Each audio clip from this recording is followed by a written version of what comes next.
Mari berdoa.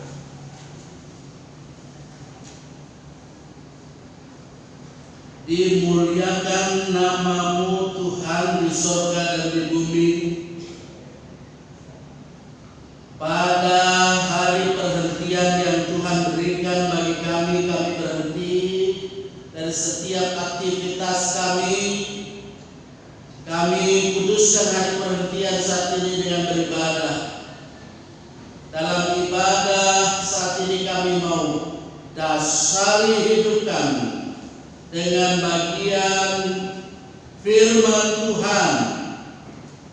Injil Matius pasal 13 ayat 24 sampai 30 dan Roma pasal 8 ayat 12 hingga 25. Roh Kudus kami mohon supaya senantiasa menerangi hati, pikiran kami, supaya firman Tuhan tidak hanya kami baca-baca, tidak hanya kami dengar-dengar, melainkan juga firman Tuhan boleh kami laksanakan di sepanjang perjalanan hidup kami. Amin.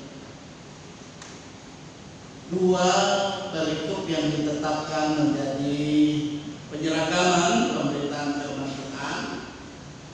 Mari arahkan perhatian kita terlebih dahulu dalam kitab Injil. Injil Matius pasal 13 ayat 24 hingga ayat 30. Saya menggunakan Alkitab terjemahan baru edisi 2. Jadi kalau toh nanti Bapak Ibu menemukan ada bagian yang lebih dipertegas dan diperjelas, ada pada bagian ini, sehingga tidak bingung. Kenapa Pak Pendeta baca lain? Tidak lain. Baik, saya menginginkan merindukan supaya kita semua semakin hari semakin diperkaya dengan kita senantiasa memahami firman. Matius pasal 13 ayat 24 hingga ayat 30.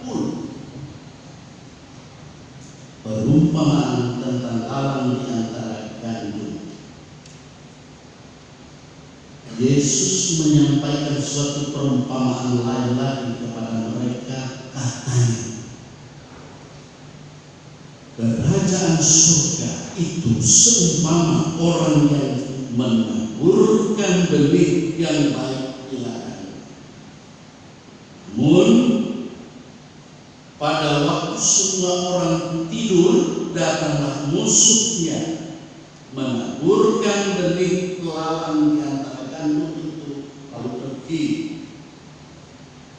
Ketika gandum itu tumbuh dan mulai bergulir, tampak juga lalang itu. Lalu datanglah hamba-hamba pemilik ladang itu kepadanya dan berkata, semua ucapkan kalimat ini yang memperkenalkan. Mulai.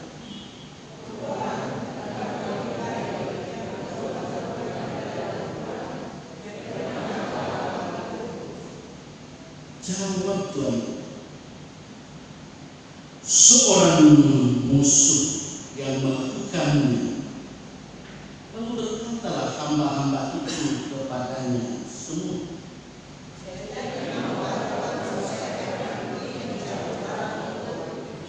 namun dia berkata, jangan, sebab mungkin gandum itu ikut tercabut, aku akan mencabut lalang itu. Biarkanlah keduanya tumbuh bersama sampai waktu menuai. Pada waktu itu aku akan berkata kepada para penuai, kumpulkanlah daun lalang itu dan ikatlah berberkas-berkas untuk dibakar. Kemudian kumpulkanlah gandum itu ke dalam lumbungku. Tuhan dimuliakan. Di dalam perikop yang pertama dalam pembacaan kita saat ini. Pembacaan yang kedua dalam perikop Roma pasal 8 ayat 12 sampai ayat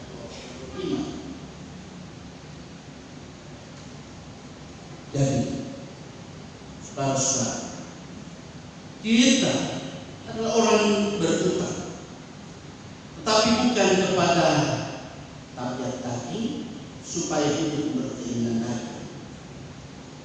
Sebab jika kamu hidup menurut keinginan daging, kamu akan mati.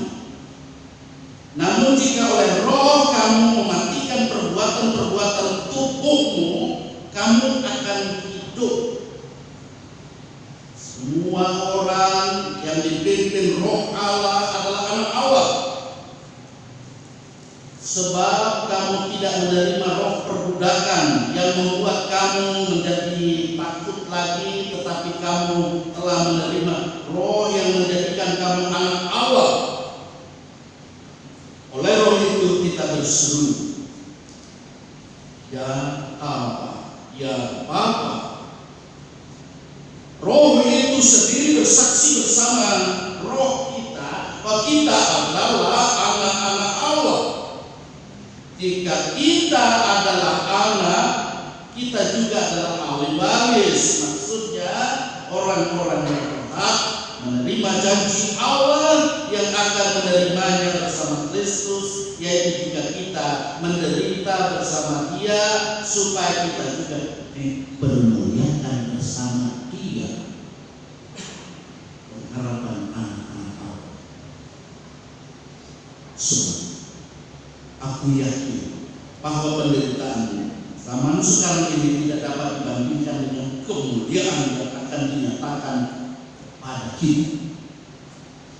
Sebab dengan sangat rindu seluruh ciptaan menantikan saat anak Allah akan dinyatakan.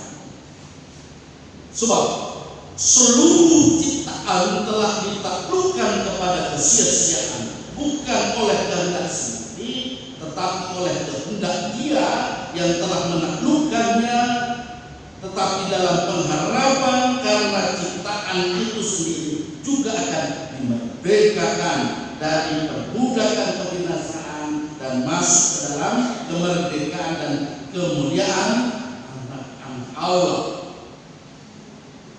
Sebab kita tahu bahwa sampai sekarang segala ciptaan sama-sama mengeluh dan sama-sama merasa sakit dan salib.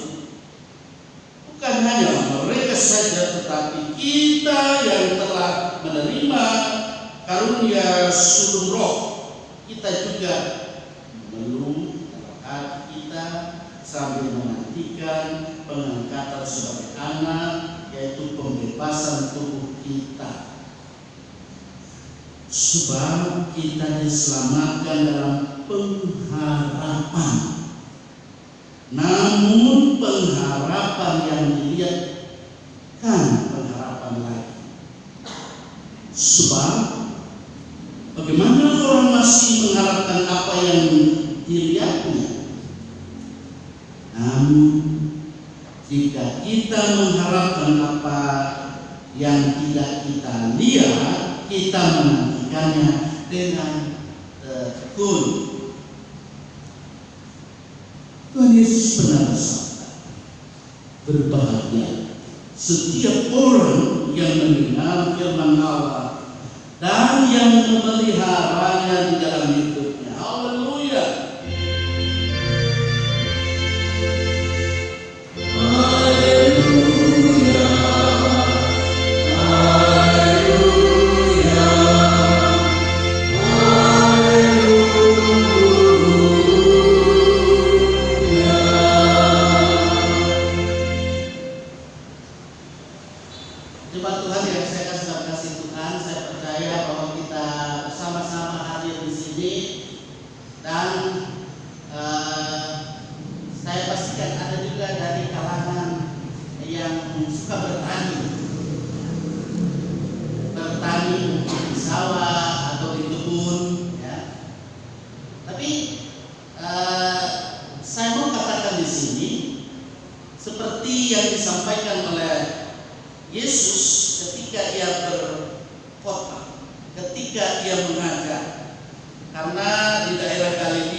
Itu para petani ketika melakukan satu aktivitas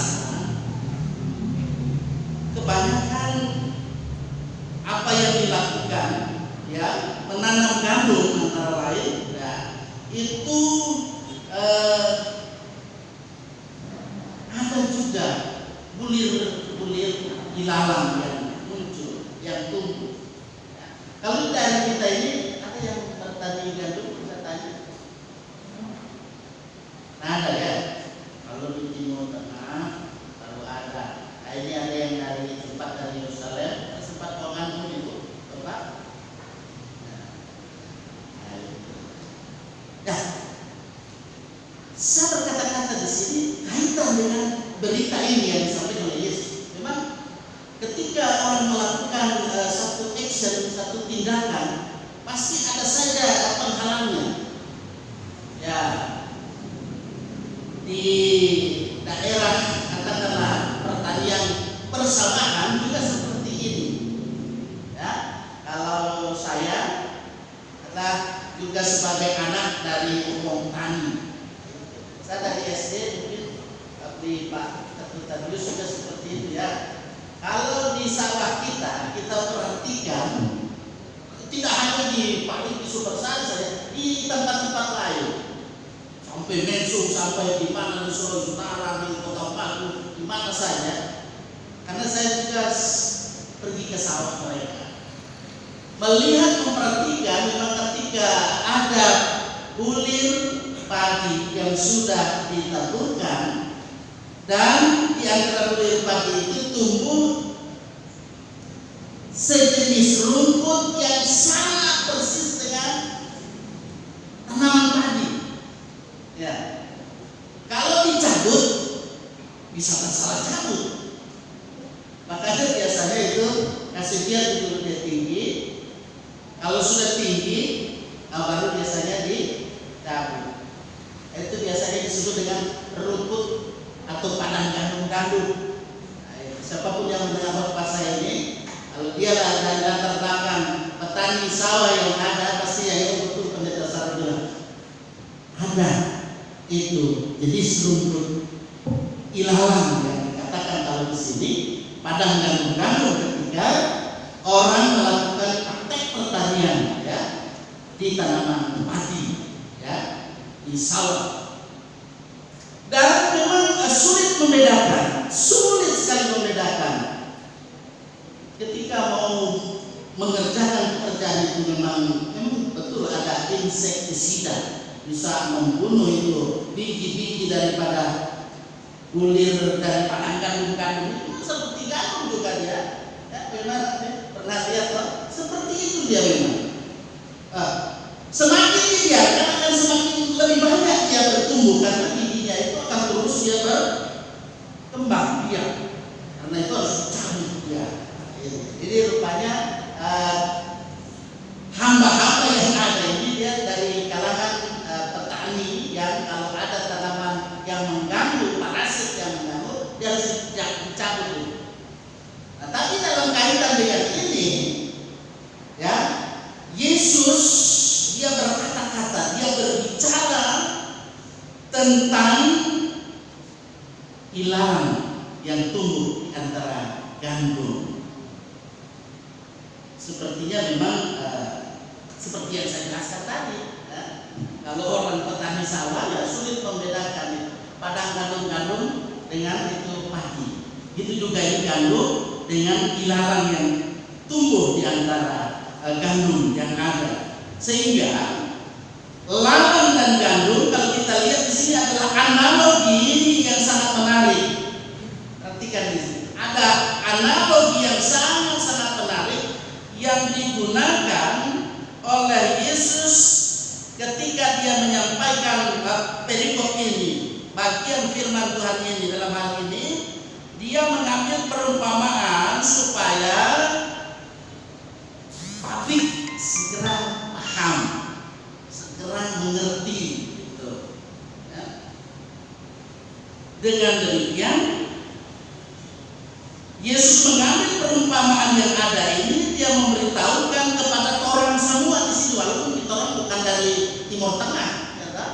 Kalau mungkin yang sempat ke Timur Tengah atau siapa nanti ke Timur Tengah, coba teliti lagi. Seperti itu. Ya.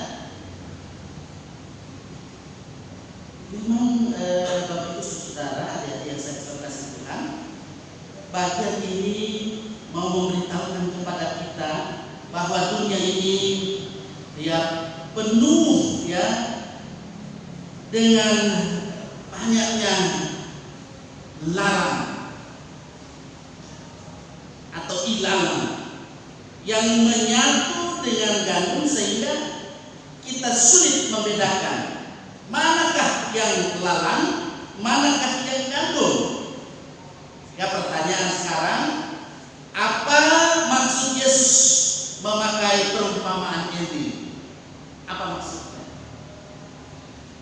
Jemaat Tuhan yang saya kasih dalam kasih Tuhan, supaya kita memahami bagian ini, mari kita lihat dalam bagian berikut ini. Yesus mengambil perumpamaan yang ada supaya dia bisa memberitahukan kepada kita orang yang ada juga saat ini di sini bahwa di dunia ini seperti yang saya katakan tadi, banyak sekali hal-hal yang dapat mengganggu ya, tumbuh kembangnya dalam kehidupan satu tanaman. Katakanlah kita digambarkan sebagai apa?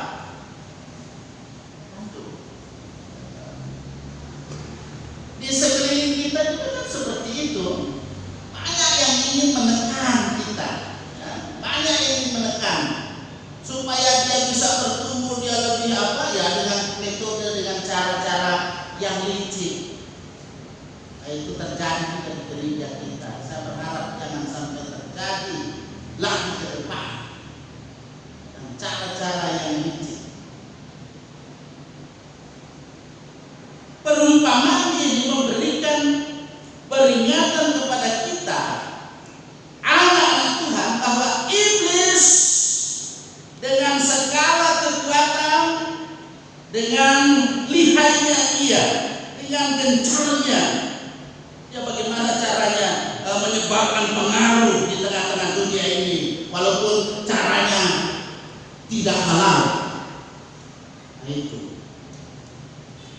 Apapun yang mendengar YouTube saya ini, semoga ini bisa dipahami. Tuhan dalam hal ini memanggil orang-orang supaya bisa mengenal Dia, Yesus dan kerajaannya. Sedangkan iblis mengacaukan dengan berbagai ajaran tentang ya pasti ada berhala-berhala yang dibuat sebagai jebakan, satu kenikmatan buat sekelompok itu, kelompok orang, yang akhirnya ujung-ujungnya gereja jadinya tempat apa? Jadi tempat sarang dengan sebenarnya jadi rumah doa. Ingatlah bahwa Bapak Ibu Saudara, adik-adik yang saya kasih Tuhan, orang percaya harus memiliki karakter sebagai gandum.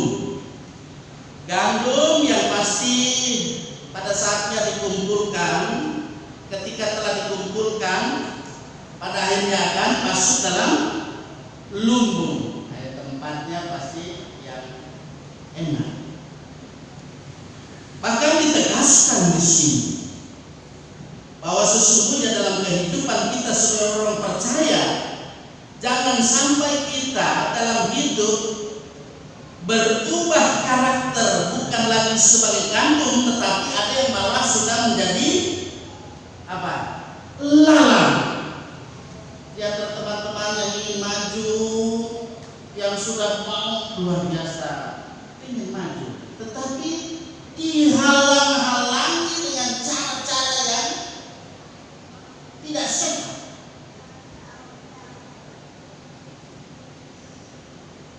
Karena itu kita dalam kehidupan ini jangan sampai terjadi dalam persekutuan kita hal-hal yang tidak kita kehendaki terjadi, yang Tuhan pasti tidak kehendaki terjadi. Karakter gandum harus ada dalam setiap pribadi kita, orang-orang yang percaya. Ya, kalau katakan karakter gandum, karena ini adalah khotbah Yesus. Saya tidak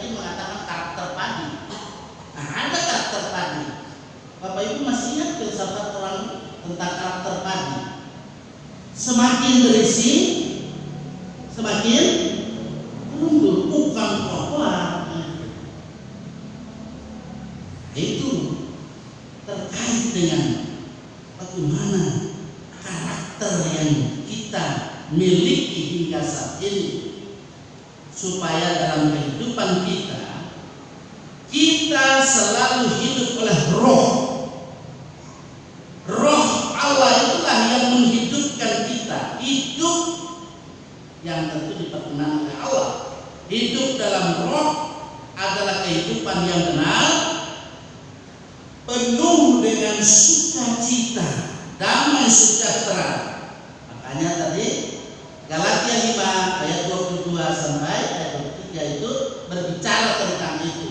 Buah roh, ada kasih, ada sukacita, ada kesabaran, ada kelemah lembutan, ada sukacita, sampai kendalikan diri, kendalikan emosi. Nah, itu terkadang kita tidak mampu mengendalikan emosi kita. Ya, sebenarnya kita tidak perlu membesar-besarkan satu masalah yang kecil ini bisa jadi besar, merembet kesana kemari. Roh Allah ingatkan kepada kita supaya andalkan Tuhan, takutlah akan Tuhan dalam kehidupan kita sebagai orang-orang yang percaya, yang beriman kepadanya. Hidup menurut roh akan membawa kehidupan kita pada ketaatan, kesetiaan beribadah. Lewat ketaatan itu akan menjadikan kita sebagai orang percaya supaya bersyukur dan bagaimana kita bisa memuji Tuhan, menyembah Tuhan dengan benar. Allah itu adalah roh. Barang siapa yang menyembah Dia, hendaklah menyembah Dia dalam roh dan kebenaran. Jemaat Tuhan yang saya kasih dalam kasih Tuhan Yesus Kristus, pada kesempatan yang baik ini kita bersama-sama diarahkan supaya mari pertahankan status kita. Jadilah gandum yang pasti nantinya akan diam, ya, ditempatkan dalam lumbung Tuhan. Oleh karena itu, jadilah orang yang senantiasa boleh menikmati kehidupan dalam satu kebahagiaan, karena terus berupaya meninggalkan kehidupan kedagingan, selanjutnya terus hidup dalam roh. Itulah roh Allah. Berbahagialah kita yang senantiasa terus berupaya tinggalkan perbuatan-perbuatan dosa kita, tinggalkan perbuatan-perbuatan kejahatan, tinggalkan hawa nafsu duniawi kita, kedagingan kita, dan kita mari terus nyatakan kebenaran itu, karena yang benar sudah pasti baik. Ingatlah, so pasti banyak tantangan, tidak mungkin tidak ada tantangan. Banyak tantangan yang akan muncul dalam kehidupan kita, apalagi memerangi kedagingan ini, sehingga terkadang ada yang terseret, bahkan ada yang menjadi lalang yang pasti tidak berguna. Tuhan mengajak kita melalui kebenaran firman-Nya ini, hiduplah dalam roh Allah itu sendiri, takut akan Tuhan, setia melaksanakan tugas panggilan pelayanan, muliakan Tuhan. Kita selalu mau ingat bahwa hari penghakiman pasti akan tiba, ya, karena Dia itu sebagai hakim yang adil, tidak bisa disuap, ya. Tapi Dia akan menyatakan kebenaran itu. Karena itu teruslah hidup dalam kebenaran, karena kebenaran itulah yang selalu akan bisa memerdekakan kehidupan kita.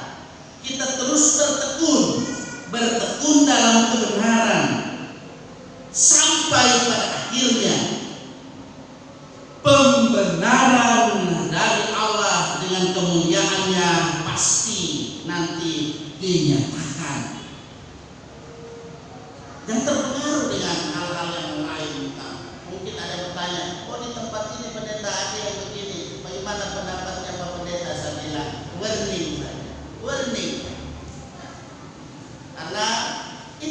tanda-tanda zaman atau tanda-tanda akhir zaman boleh dikatakan. Supaya kita tetap tekun, kita tetap setia, tabah menghadapi setiap tantangan dalam hidup ini. Setiap orang, kita yang ada, siapapun Anda, termasuk saya, masih punya kesempatan untuk berbenah. Masih ada waktu untuk berbenah. Masih ada waktu untuk bertobat. Perlu dipastikan pula supaya kendala kesetiaan kita kepada Tuhan selalu boleh berdampak dalam kehidupan ini. Jangan dampaknya yang negatif saja yang muncul, tapi harus ada dampak positif dalam kehidupan beriman dimanapun kita ada dan berada, juga di tempat tugas, di kantor, ya, di sekolah yang masih siswa, dan juga di kampus yang masih mahasiswa, dan yang sudah kerja di tempat kerja, dimanapun kita ada dan berada, di rumah kita senantiasa menunjukkan bagaimana kehidupan kita yang hidup sesuai dengan karakter yang Dia kehendaki, karakter Kristus hidup dalam kerendahan hati. Tuhan akan menolong kehidupan kita, memberkati hidup kita semua. Semua yang ditolong dan diberkati Tuhan Yesus. Semua katakan amin.